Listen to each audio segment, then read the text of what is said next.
¿Qué tal, amigos de Ultimato? ¿Cómo están? Muy buenas tardes. Vamos a iniciar Arsenal de Plumas de este 28 de febrero. Juan Carlos Canimayor, ¿cómo estás? Hola, Alex, buenos días. Oye, pues propongo que empecemos con el asunto del editorial. Habla de alerta en el conflictivo municipio de Tila. Sabemos que hay un conflicto ahí de los años 80 que resurgieron apenas en el 2019. No sé si recuerdas, también en el 2020 hubo un enfrentamiento, luego hubo heridos, encontraron a personas muertas, en fin, que no se le ve final todavía. Se trata, pues, como siempre, de problemas de tierras de hace mucho tiempo, en este caso, porque los actuales indígenas están reclamando tierras ejidales, y en esas tierras está construida incluso la presidencia municipal, y ahorita pues hay riesgo de que vuelva a resurgir este problema allá en Tila. Pero también es el origen del Grupo Paz y Justicia, si no me equivoco, que surgió después del levantamiento armado zapatista como uno de los primeros grupos denominados de autodefensa.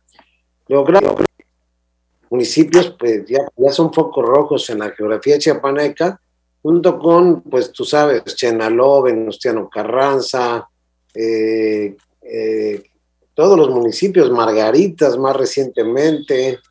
Yo creo que estamos hablando de unos Altamirano, pues no sé cuántos más le quieras agregar, pero prácticamente ya es una zona de focos rojos que cada día pues están incrementando y corroborando la falta de Estado de Derecho, la falta de presencia institucional que ponga orden, y una situación que se agrava más y que puede terminar, como pasó, Dios no lo quiera, en Acteal, con conflictos intercomunitarios con consecuencias muy graves. Yo francamente no veo que se esté procesando institucionalmente este tipo de conflictos, y bueno, pueden ser el aviso, Dios no lo quiera, de una situación que cada vez se empeore mucho más, con consecuencias que no deseamos para Chiapas, ¿no?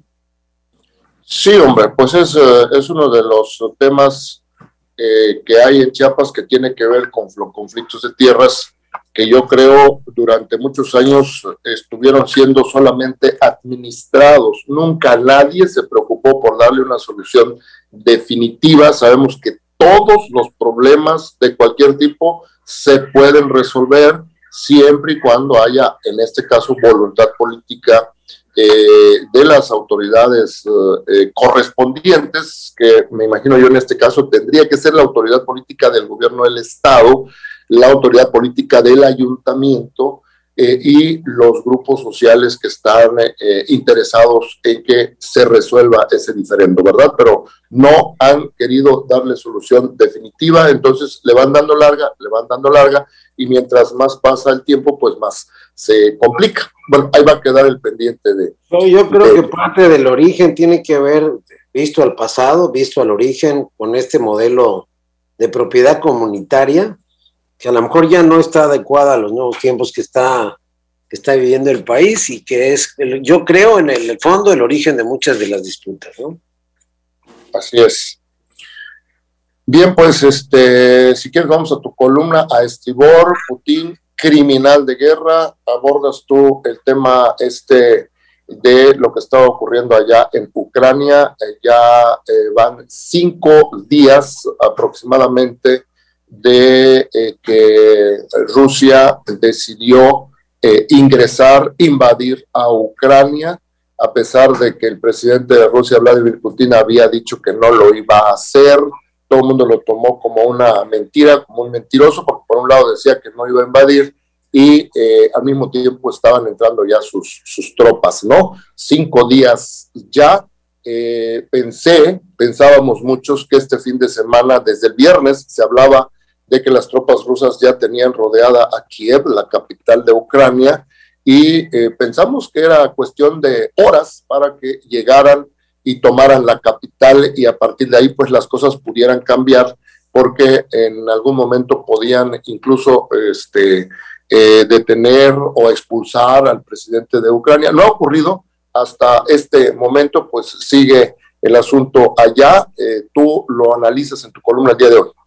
Sí, para sorpresa del propio Vladimir Putin, el presidente Zelensky de Ucrania, pues ha reaccionado heroicamente, sosteniéndose en la capital, dispuesto a morir, aquí hay que decirlo con claridad, junto con su familia, dispuesto a enfrentar y a mantener la moral en alto de los ucranianos que están luchando por su independencia contra un abuso absoluto por parte de un ejército que es el más poderoso del mundo después de los Estados Unidos, en una ventaja militar de 10-1. Los ucranianos tienen armas pues prácticamente de hace 20 años y están enfrentando los armamentos más sofisticados, una invasión literalmente masiva de tanques de guerra, bombardeos, aviones. Y bueno, la reacción de la comunidad internacional, que fue, como tú lo dices ahí, engañada. Por ejemplo, Emmanuel Macron, el presidente de Francia, se reunió 6 horas con Putin tratando de persuadirlo. ¿Y cuál es el argumento central? Yo creo que el zar Putin, como lo llaman ahora, quiere recuperar la vieja gloria de la ex Unión Soviética, que se desintegró no por sus enemigos, sino por la perestroika, impulsada por Mikhail Gorbachev, entonces presidente de la Unión Soviética, que reconoció que era una unidad a la fuerza, la de todos los países de lo que ahora es la Europa del Este, y que al integrarse al bloque europeo alcanzaron no solamente democracia, libre comercio, y han prosperado en los últimos, desde la medida que se han ido desincorporando de este régimen socialista que se imponía por la fuerza con ellos. Entonces, este alegato de Putin, primero de que eso le perteneció y les pertenece y tienen que recuperarlo, es un absurdo. Hay un pasaje, Alejandro, que se llama, y no lo comenté ahora, tal vez lo publique en el transcurso de la semana, que se llama el Holodomor. El Holodomor es la hambruna, dicho en lenguaje ucrano, que padecieron los ucranianos por el modelo socialista impuesto a la fuerza a los campesinos de Ucrania en 1933 y provocó la muerte de más de 2 millones de personas, una hambruna dramática donde terminaron practicando hasta el canibalismo, y todo porque Stalin expropió las tierras de los campesinos, los dejó sin su comida, prefirieron incluso quemar sus cosechas a entregárselas a los rusos, porque en ese entonces Ucrania era el granero de Rusia. Ha sido una historia de abuso absolutamente, y desde que los ucranianos alcanzaron su independencia hace apenas 30 años, salvo por un presidente prorruso que cometió una serie de abusos, pues ahora vivían en paz, vivían en prosperidad, como muchos países de Europa del Este, hermosísimos, que hoy son visitados turísticamente, que alcanzaron gran desarrollo y que hoy están siendo víctimas de los afanes imperialistas de Putin. Ahorita, en este momento en el que estamos hablando, hay una sesión, fíjate, curiosamente México, contra la posición de muchos de los sectarios que apoyan a la 4T, ha mantenido una posición firme para condenar la invasión. Y en la Asamblea, en el Consejo de Seguridad, en el que México forma parte, que son 15 países, pues obviamente presidida en esta ocasión temporalmente por Rusia, se vetó por solo un país, que es Rusia, la decisión del Consejo de condenar la invasión, y ahorita se convocó una sesión extraordinaria donde prácticamente todos los países, incluyendo China, que se supone que era aliado de Rusia en este tema, pues ya se pintó su raya, y prácticamente todos los países del mundo están votando en este momento, la gran mayoría, salvo los locos como Nicolás Maduro. Vamos a ver cómo vota Cuba, vamos a ver cómo vota algunos otros. Irán, hay que ver cómo vota, por ejemplo, siempre enemigo de Estados Unidos, pero la condena del planeta es unánime. ¿Por qué? Porque se viola el principio de autodeterminación de los pueblos, se viola la Carta Universal de los Derechos Humanos, se viola prácticamente la razón de existir de las Naciones Unidas, y bueno, los países europeos han sancionado económicamente a Rusia, y ya vamos a ver en qué concluye todo eso, porque las sanciones son fuertes. Lo más reciente es que hay un sistema que se llama SWIFT, que es el que con el que funciona todo el sistema financiero de transferencias a nivel mundial, que tiene más de 11,000 bancos en todo el planeta, pues prácticamente aíslan completamente y financieramente a Putin, que desafortunadamente está reaccionando como un psicópata. Por eso lo llamo un criminal de guerra. Está amenazando con el empleo de armas nucleares, y tú sabes lo que eso significa. El primer botonazo, el primer disparo de un arma nuclear significaría, se desataría en cadena una serie de ataques nucleares que comenzarían por destruir Europa, y que pues no sería una confrontación pues que nadie va a terminar contando, porque destruirían a la mayoría del planeta. Así de grave es lo que está viviendo el planeta, el mundo en este momento. Muy bien, esperamos pues cuál es la resolución allá en la ONU. Hay que mandar a la Secretaría de Gobierno aquí de Chiapas para que lo arreglen, a ver si pueden. Bien, vamos a temas locales. Acá entre nos, tu servidor titula el texto: ¿afectará a académicos cambio de nombre de la UNICACH? Creo que es una inquietud que legítimamente tienen los trabajadores de la UNICACH. Me decían no solamente los académicos, sino también los administrativos.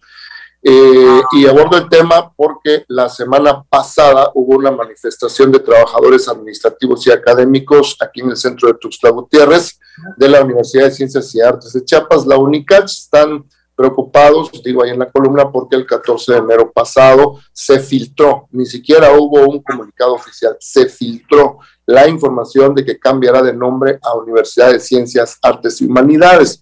Eso ya me lo habían platicado académicos de ahí de la universidad, que existía el proyecto, y a simple vista pareciera que es solamente cambio de nombre, de la leyenda, de la papelería, de muchas otras cosas, pero ya estudiándolo a fondo, pues los que saben de esto dicen que sí tendría efectos. Algún efecto ha de tener en la relación laboral que llevan los académicos con la UNICACH o los trabajadores administrativos, porque cambiaría la figura administrativa, desde luego, la figura legal de la Universidad de Ciencias y Artes de Chiapas. Hasta este momento no ha habido ningún comunicado oficial, y dicen los líderes sindicales de ahí de la UNICACH y de los trabajadores administrativos que no les han informado oficialmente nada de lo que está pasando.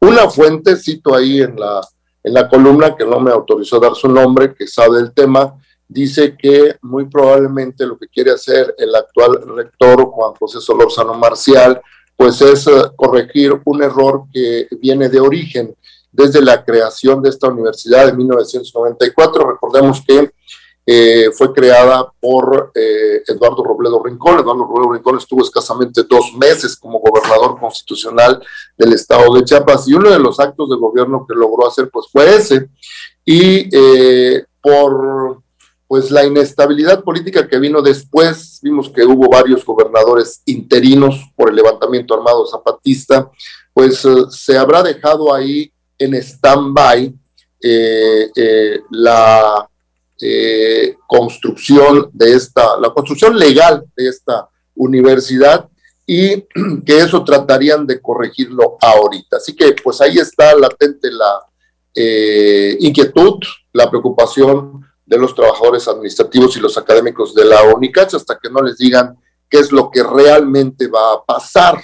Me decían que con la figura que tienen no pueden recibir recursos federales, y que lo que tratan es justamente de que se corrija todo ese aspecto administrativo para que la universidad funcione de una mejor manera. Es lo que me decía la fuente. A ver qué pasa. Yo creo que lo que están es que están preocupados por que se pudieran afectar sus prestaciones laborales por la falta de información. Pero yo creo que el nombre, que no estoy yo de acuerdo con que cambie de nombre, pero ni modo, creo que fue una ocurrencia por ahí de algún funcionario de escritorio en el gobierno federal que propuso esta modificación, se la planteó al gobernador en su oficina, por este enfoque que le quiere dar un poco la 4T a todas las universidades públicas, más enfocadas a lo humanístico que a lo científico y a lo tecnológico, ¿no? Entonces, de entrada, ¿no? Y por otra parte, pues yo creo que la modificación del nombre, pues debe efectivamente preservar, no van a cambiar de patrón, eso es lo que les preocupa a ellos, que se cree una nueva figura jurídica y se desconozcan sus prestaciones y sus derechos laborales. No creo que vaya a suceder, yo creo que es una cuestión de diálogo con ellos, de aclaración pertinente, pero tú ya sabes que cualquier situación que pueda atentar contra estas prestaciones laborales, pues obviamente le preocupa a los trabajadores de esta institución, ¿no? Así es. Vamos a ver si pronto hay información oficial en ese sentido. Y ya para finalizar en columna, pues abordo lo que pasó en Margaritas el fin de semana pasado, por ahí del jueves, viernes, de un enfrentamiento que dejó como saldo 2 muertos y 8 heridos. Había la versión de que el presidente municipal se encontraba en una reunión con una organización para tratar de resolver los problemas que le estaban planteando, cuando llegó otro grupo y que allá afuera empezaron a agredirse entre ellos mismos, pero también existía la versión que estaban reclamando al ayuntamiento, los que llegaron después, de que no les había resuelto muchos problemas que ya habían sido planteados con anterioridad, y ya después salió el presidente municipal a aclarar que no era cierto, que el problema era entre las dos organizaciones campesinas, una de ellas que es la CIOAC, llamada Histórica, y otra organización que se llama la Alianza de Organizaciones Sociales y Sindicatos de Izquierda, que yo no lo había escuchado, tiene sus siglas ASI, allá en las Margaritas, y yo lo abordo con el enfoque de que pues es otro problema de violencia en otro municipio que había estado en los recientes meses relativamente tranquilo. El problema es que están armados, Alejandro, y que ya están llegando al extremo de resolver las cosas por la vía más violenta, que es el de los crímenes y los asesinatos, y no hay nada que ponga orden al respecto. Es lo que está sucediendo en Oshchuk, es lo que está sucediendo en muchos municipios de Chiapas, donde pues, resultó que ahora todos poseen armas, incluso lo que vimos en Oshchuk, no sé si recuerdas un video de personas circulando con metralletas AK-47, o sea, ni siquiera son esos rifles de antes con los que salían de cacería, no, son armas de grueso calibre, de uso exclusivo del ejército, y pues quién sabe en qué momento se fueron dotando de todos estos equipamientos, y obviamente las consecuencias están a la vista, ¿no? Sí, claro. Bien, pues vamos para finalizar el tema de cultura. Carlos Fuentes y la identidad como continuidad, escribe Marco Antonio Orozco Suart, y habla pues de este escritor, de lo que representa su obra, hace por ahí algunos esbozos de La región más transparente, de La muerte de Artemio Cruz, de Terra Nostra, y qué es lo que aportaron esos textos a la cultura mexicana. Invitamos a leerlo. Es el texto de Marco Orozco Suart. Sí, vale la pena leerlo. Fíjate que yo tuve, y lo presumo, la oportunidad de conocer a Carlos Fuentes. No somos grandes, no fuimos grandes cuates, pero estuve con él en un encuentro, en una presentación de un libro en París, y por cierto me decía, oiga, lo veo nervioso, joven. Le digo, pues es que estoy con el escritor vivo más importante que tiene México, porque ya había fallecido a esas alturas Octavio Paz, y 2 años después pues me enteré de su fallecimiento. Estuvimos en la presentación de un libro ahí, fuimos invitados por la Embajada de México, y lo que me gusta del texto de Marco Orozco es que defiende Carlos Fuentes el origen de la cultura mexicana, que es una mezcla interracial con muchas características que a juicio del escritor hacen que seamos una cultura más fuerte, más sólida, por precisamente provenir de diferentes componentes de origen racial que hacen más fuerte a la cultura mexicana, ¿no? Sí, hay que dar pues la invitación para leer este texto. Por eso terminamos, Juan Carlos. Gracias. Gracias. Gracias a la audiencia también. Buenas tardes.